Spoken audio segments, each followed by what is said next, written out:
Il y aura 4 amendements proposés par le Rassemblement national.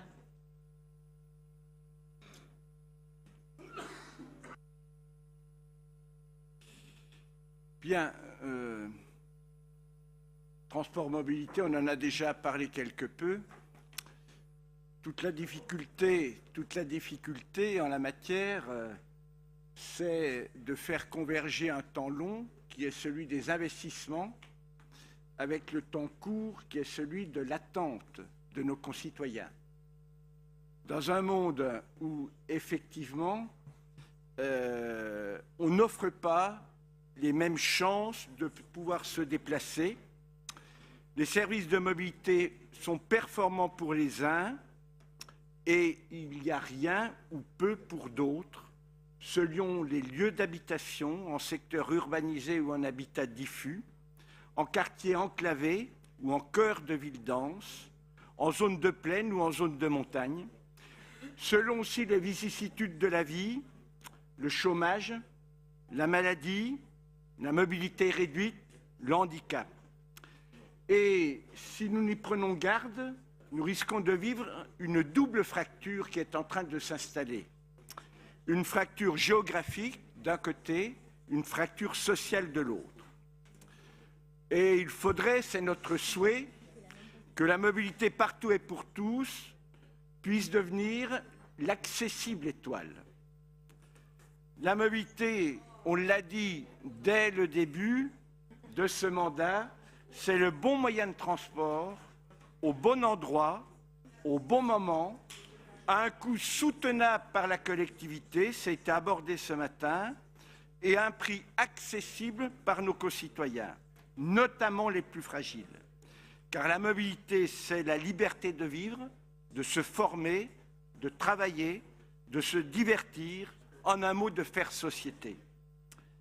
Il y a dans la mobilité un enjeu, un premier enjeu qui est l'environnement.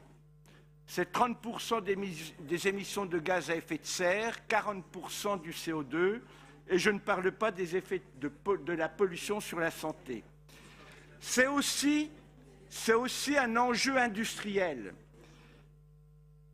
Un enjeu industriel parce qu'il y a un déplacement de la chaîne de valeur entre les constructeurs de moyens de mobilité et les services, les fournisseurs de services qui vont prendre le dessus.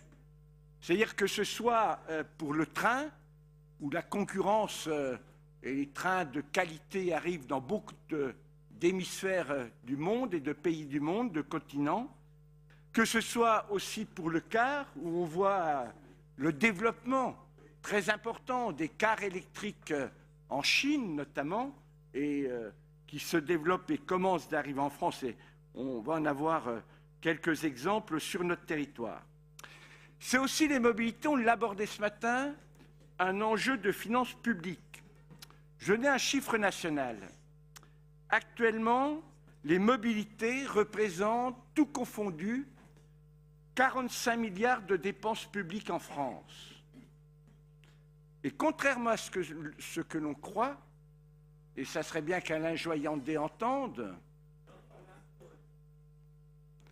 j'étais en train de parler de chiffres, Président.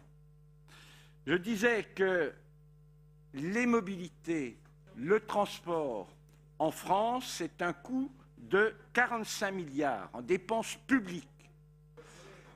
Les recettes perçues, toutes confondues, représentent 50 milliards, c'est-à-dire 5 milliards de plus. Et le problème que l'on a sur les mobilités, c'est que les recettes, on le voit à travers la TICPE, qui représente 30 milliards sur ces 50 milliards, ne sont pas toutes affectées aux mobilités. Autrement, on n'aurait aucun problème de financement de tout ce que l'on veut faire. C'est donc un problème de société à faire comprendre. On voit bien que l'augmentation des taxes sur l'essence et le gasoil, sur les carburants, eh bien, s'ils étaient totalement utilisés à l'objet, nous donnerait toutes les solutions de financement. Mais on n'est pas dans un monde idéal. C'est aussi l'enjeu social, j'en ai parlé, avec notamment la montée des nouveaux services qui peuvent être autant de solutions, mais qui peuvent être aussi des facteurs d'exclusion. Et il faut se méfier de cela. Et puis c'est aussi un enjeu territorial, parce que c'est le lien entre les femmes et les hommes, et l'appétence de mobilité est de plus en plus importante. Il faut voir que la première des mobilités, c'est celle du domicile-travail, et la difficulté que nous avons à traiter maintenant, mais qui a mûri progressivement, c'est que l'on fait en moyenne 15 km de plus qu'il y a 10 ans pour aller travailler. 15 km de plus. Et là, c'est le problème de l'organisation de l'espace, mais c'est aussi le problème des solutions de mobilité que l'on donne. Donc pour tout cela, je vais commencer par le temps long, celui des investissements. Nous sommes une région, la première région à avoir renégocié, réadapté la partie contrat de plan, Bourgogne et Franche-Comté, puisqu'il y a 2 contrats de plan, sur les investissements, avec l'engagement de ne fermer aucune des lignes et de mettre l'argent là où il va être le plus efficace. Que ce soit la ligne des horlogers, où nous allons passer de 12 à 37 millions d'euros, que ce soit l'étude qui est en cours sur la ligne des Hirondelles, où effectivement on essaie avec SNCF Réseau et Mobilité de voir s'il n'y a pas des solutions innovantes aussi bien sur les investissements que sur les dessertes que l'on peut faire, que ce soit sur la ligne chère à nous tous, et notamment à la présidente, la ligne du Revermont, qui souffre énormément, et parler de mettre plus de transport sans qu'il y ait le traitement actuel de la ligne est inconcevable, ou que ce soit Belfort-Del qui a été refait. Mais je tiens à dire aussi qu'il y a ce que l'on fait, ce que l'on finance dans le contrat de plan, mais ce qui est fait aussi par SNCF Réseau, dans le cadre de ses compétences. C'est 200 millions par an de travaux sur les rails, et notamment sur un sujet qui a fait polémique à notre dernière session, concernant Auxerre-La Roche, non électrifié, mais train à hydrogène, et j'en dirai quelques mots tout à l'heure. Eh bien, là, en 2021, il va y avoir la régénération totale de la voie. Régénération totale de la voie. Et j'ai vu un certain nombre d'articles ici ou là sur la presse iconaise disant que l'on ne faisait rien sur les voies et que le train à hydrogène, c'est une danseuse qui n'allait servir à rien. Voilà. Ce n'est pas le cas. L'infrastructure... Non, mais j'ai rien contre les danseuses, hein, et on peut faire une valse quand vous voulez, ensemble, cher Emmanuel. Bon, donc, c'est un défi.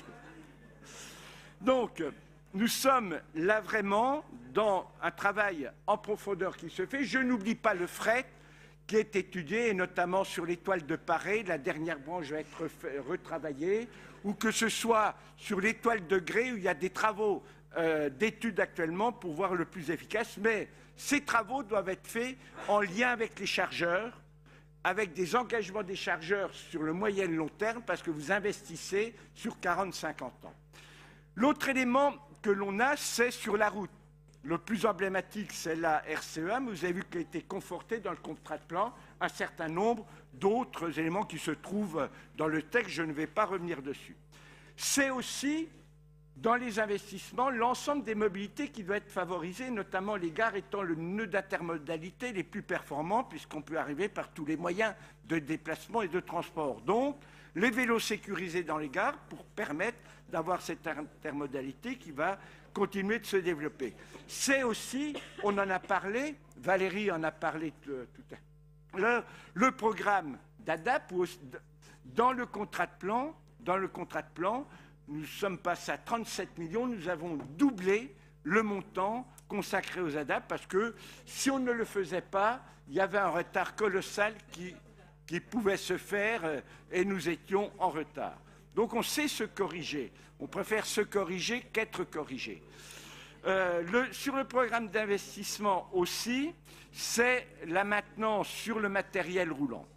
Alors, et notamment le travail qui est à faire pour l'acquisition d'un certain nombre d'outils, c'est-à-dire il y a les voies, il y a la route, mais il y a le matériel qui est dessus, notamment tout le programme de rénovation ou d'acquisition que l'on a sur... S'il vous plaît, on peut peut-être être un tout petit peu attentif parce que c'est quand même pas des petits budgets là qui sont en jeu.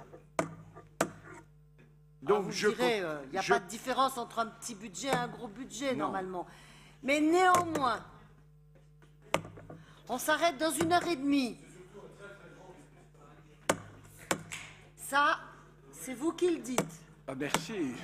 Je ne sais pas comment je dois le prendre. C'est vrai que je fais 1m79. C'est sûrement à ça que vous faites allusion. Hein.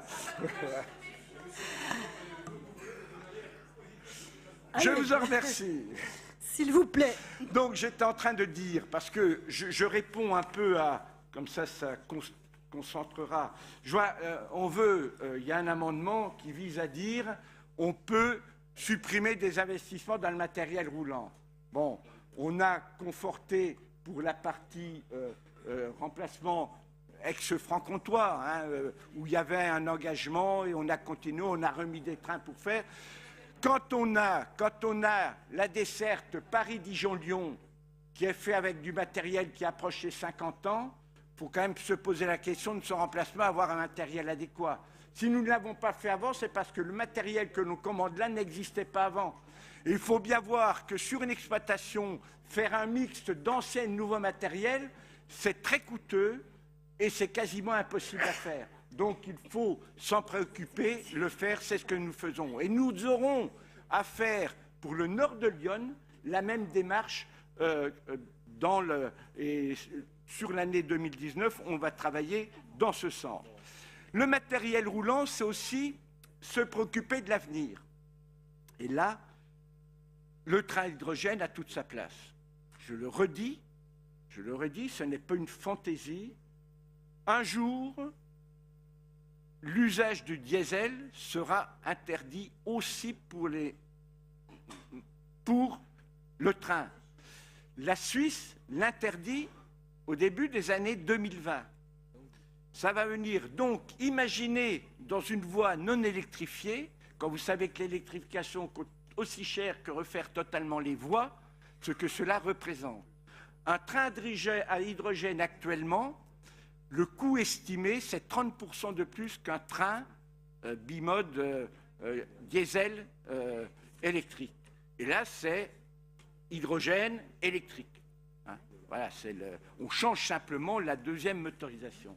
C'est une voie d'avenir, ce n'est pas la seule. Mais je pense qu'être dans les régions qui les premiers vont faire cela est une bonne chose. C'est une bonne chose et la voie que l'on a, c'est pourquoi Auxerre? Tout simplement parce qu'il y a un projet de faire des bus à hydrogène à Auxerre et qu'on a abandonné l'électrification, donc c'est un lieu. Et d'autres choses vont se greffer dessus. On est en train de travailler avec Frédéric Collat et Guy Ferrez, justement, sur la conception de cet ensemble. Et le train d'hydrogène peut arriver, c'est le constructeur qui nous le dit, 2022, en test. Oui, mais monsieur Arrigui, oui, je prends les paris. Et fonctionner en commercial 2023. Et on verra, au bout du compte, qui a raison, mais le doute fait progresser.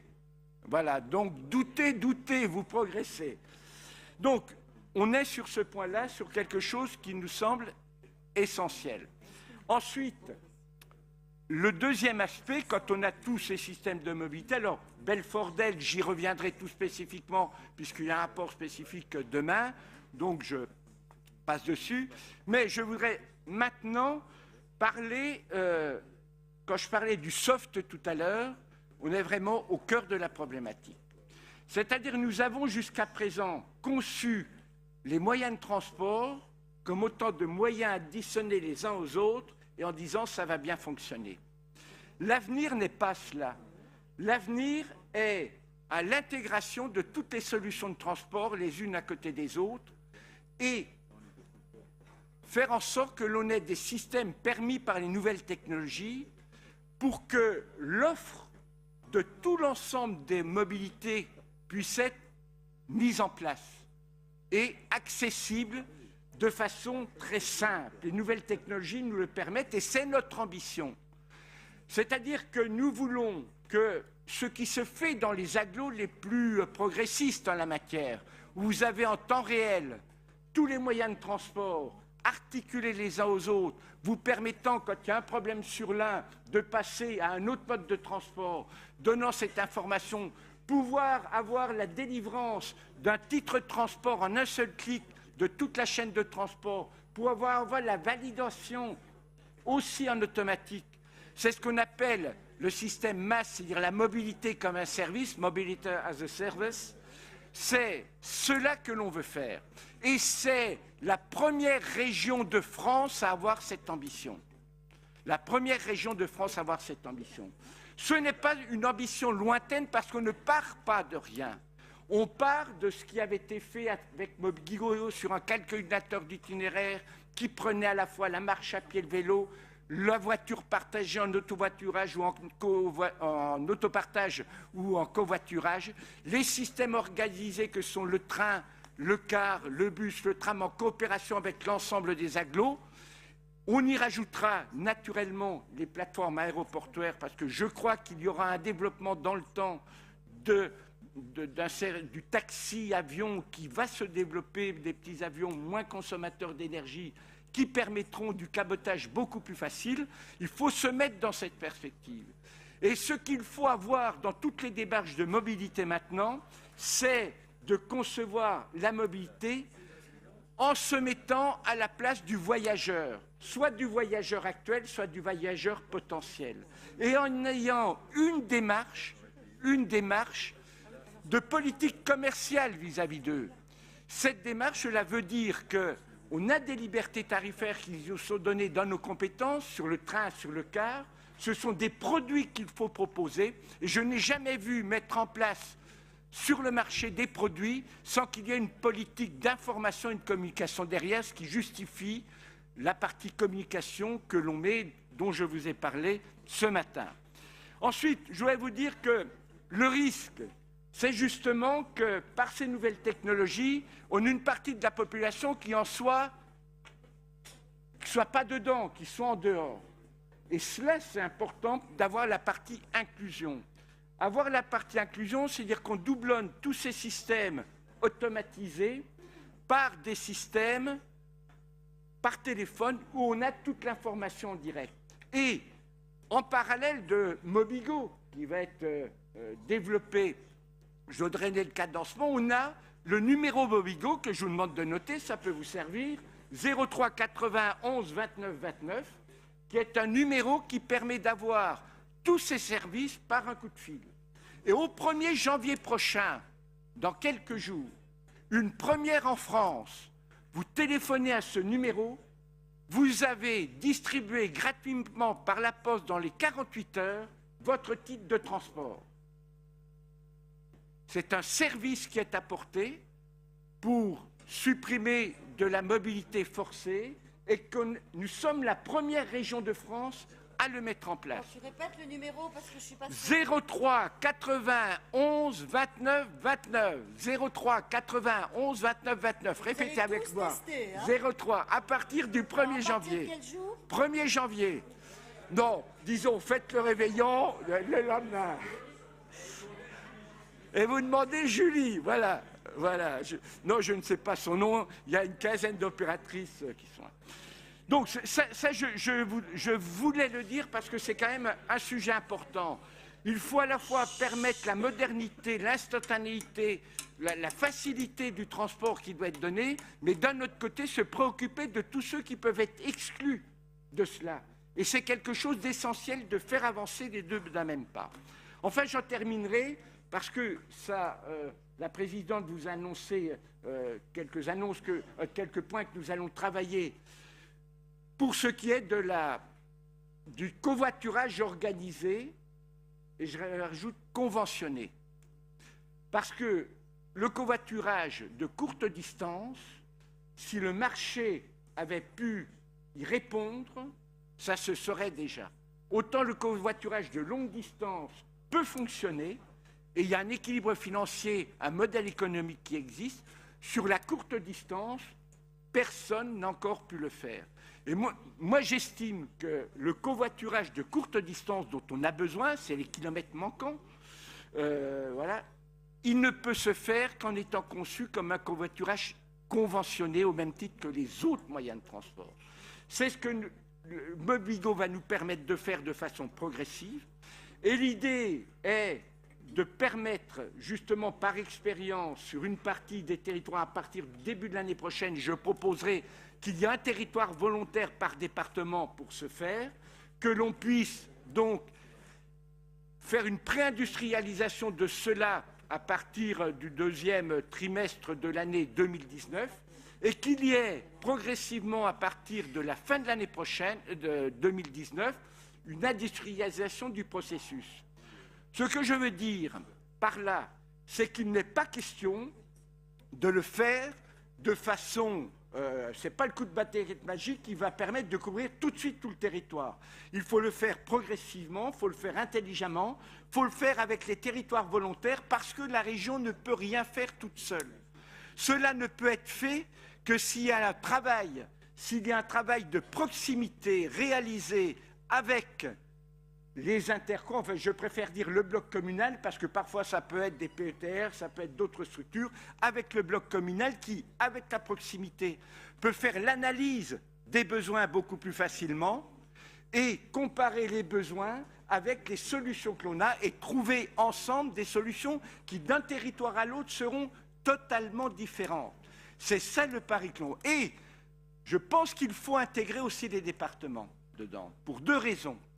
D'une part, sur le covoiturage, et quand on fait covoiturage, il faut des aires de covoiturage. Il y a des routes qui mènent à des aires de covoiturage, ce sont les départements qui sont compétents sur les routes et qui souvent, c'est différent d'un département à l'autre, mais s'engagent fortement sur les aires de covoiturage. Je vois notre collègue de Haute-Saône où là, il y a, ça a été dit à la CTAP hier, il y a un élément fort de volonté politique. Je vois aussi les départements... Oui, je vois un autre aussi avantage à mettre le département dedans, c'est qu'ils ont la compétence sociale. Et parfois, sans le savoir, ils financent du transport à travers des plateformes de mobilité au nom de la compétence sociale. Et quand je parlais tout à l'heure de ne laisser personne à côté de cette démarche pour que tout le monde ait des solutions, le département a toute sa place. Et comme l'a dit hier Marguerite en CTAP, on retrouve bien ce qui était fait au niveau de l'agriculture et tout le positionnement que peut porter la région, non pas de faire à la place des autres, mais de mettre en musique chacun de leurs compétences, tous les acteurs qui existent. La LOM, loi d'orientation des mobilités, va nous permettre de faire cela, mais je pense qu'on peut servir de territoire d'expérimentation. Notre liste, c'était, le slogan de la présidente, c'était notre région d'avance. Il faut bien aussi que ça se montre dans l'innovation que l'on veut porter. Donc, j'en terminerai par cela. Je pense, j'ai fait 12 minutes 51. 12 minutes 51. Ah, voilà. Ah ben non, mais je regarde. Et pendant 5 minutes, vous ne m'avez pas écouté, donc ça ne compte pas. Voilà. Merci de m'avoir écouté. Alors, sur les amendements qui sont proposés, comme ça permettra de tout traiter. Sur la diminution du nombre de TER, je vous ai répondu. Sur la diminution du budget pour la promotion, c'est pas 975 000 euros, c'est 660. Donc, je vous ai expliqué qu'il valait mieux pas. Sur la suppression de l'outil numérique, alors, l'autre avantage de l'outil numérique, c'est quand même aussi de maîtriser totalement à travers le calculateur d'itinéraire le lieu par lequel on veut faire passer les gens. Et je vais vous lire, c'est un de deux collègues là qui m'ont interpellé en début de réunion, voilà, c'est un passager, un voyageur qui écrit la chose suivante.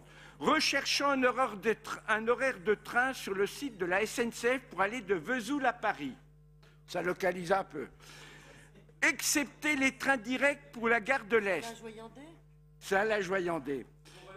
Toutes les autres propositions nous font passer par Belfort et Mulhouse, avec même pour certains trains TGV, passage par Berne. Il en est de même si on veut se rendre à Lyon-Grenoble. Aucune proposition ne nous invite à joindre Besançon, Viot ou TGV. Pourquoi ? C'est la question qui est posée. Alors que de nombreux bus font de la liaison quotidienne à 1,50 € au 1er janvier, je rajoute, comme c'était en Côte d'Or, avec ces deux gares, ces deux gares, et que pour un Vésulien, donc à la Joyandais, c'est nettement plus pratique et plus court. En gare de Vesoul, au guichet, la SNCF se borne à donner ses horaires. Elle ne donne même plus les horaires de l'IVEO ou autre moyen de se rendre à Besançon. Voilà pourquoi il faut maîtriser le système d'information multimodale. Parce que par la maîtrise du système d'information multimodale, vous mettez les conditions et le fléchage. Par où on fait passer. Et la SNCF ne défend que ses intérêts. Pourquoi pas de renseignements sur l'ex-Liveo ? Bien parce que c'est une tarification de cars régionaux et c'est devenu un car régional et non pas un car qui était en lien là-dessus du TER qui avait été remplacé par cela. D'autre part, si on n'a pas la maîtrise, du calculateur d'itinéraire, eh bien, on est dans une situation qui risque d'être difficile. De plus, pour les agglos, c'est très important parce que si vous voyez le détournement qui est fait via Waze pour éviter les blocages on vous fait passer dans des rues qui ne sont pas prévues pour cela et on refait des engorgements. Donc l'idée que l'on a dans les partenariats avec les agglos qui sont nécessaires, c'est de nous dire quels sont, d'après eux, en cas de perturbation, les itinéraires de substitution pour ne pas perturber, au-delà du raisonnable, un certain nombre de quartiers. Voilà pourquoi il faut faire Mobigo. En plus, une raison technique, on ne peut pas enlever ces sommes-là parce que, mes chers amis, ça a été voté à l'unanimité par l'Assemblée. Le financement et le partenariat avec l'entreprise qui nous fait Cityway est déjà passé à l'Assemblée. Les sommes ont déjà été fléchées. Et là, c'est la déclinaison d'un contrat que nous avons passé avec l'entreprise Cityway. J'ai un dernier amendement, je crois, la création d'un chèque régional. Bon, on en reparlera demain. J'ai terminé.